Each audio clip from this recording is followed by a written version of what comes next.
Misteri ikan Nun, ikan yang menelan Nabi Yunus alaihissalam, benarkah masih hidup? Dalam kepercayaan Ibrahimik terdapat sebuah kisah tentang seorang nabi utusan Allah Subhanahu wa taala bernama Nabi Yunus alaihissalam yang berhasil selamat setelah sempat ditelan oleh seekor ikan raksasa selama 40 hari lamanya. Dalam Al-Qur'an disebutkan bahwa ikan yang menelan Nabi Yunus alaihissalam bernama ikan Nun yang dipercaya masih hidup hingga sekarang. Kisah bermula saat Nabi Yunus alaihissalam mendapat penolakan setelah berusaha mencoba untuk mengajak kaumnya ke jalan kebenaran. Penolakan tersebut membuat Nabi Yunus alaihissalam begitu marah besar dan pergi meninggalkan kaumnya seraya meminta Allah Subhanahu wa taala untuk menurunkan azab sebagai bentuk hukuman karena menentang perintah Tuhan.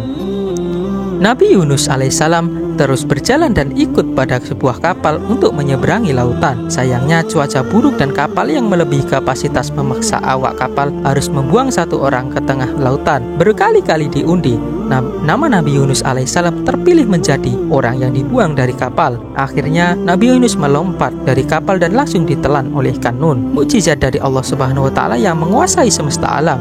Dalam perut ikan Nun, Nabi Yunus alaihissalam masih dalam kondisi hidup. Nabi Yunus alaihissalam bertaubat dan meminta pengampunan kepada Allah Subhanahu wa taala dengan berzikir. Zikir Nabi Yunus alaihissalam begitu kuat hingga menggetarkan lautan.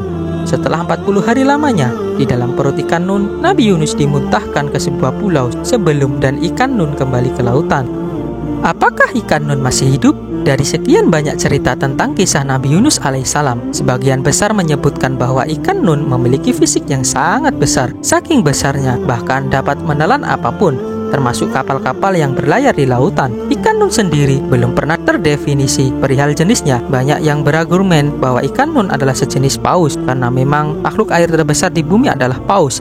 Bisa saja ikan Nun adalah makhluk lain yang berbentuknya sama sekali berbeda. Tak diketahui secara pasti bagaimana nasib ikan Nun setelah memuntahkan Nabi Yunus alaihissalam. Tidak banyak cerita yang mengulas bagaimana nasib ikan Nun tersebut. Sebagian besar meyakini bahwa ikan Nun masih hidup hingga sekarang. Alasannya merujuk pada keterangan Al-Quran surat As-Saffat ayat 143-144 bahwa jika pada saja Nabi Yunus alaihissalam tidak berzikir saat di dalam perut ikan, maka ia akan tetap berada di sana sampai hari berbangkit. Dari ayat ini diketahui bahwa ikan berumur sangat panjang, setidaknya sampai hari kiamat.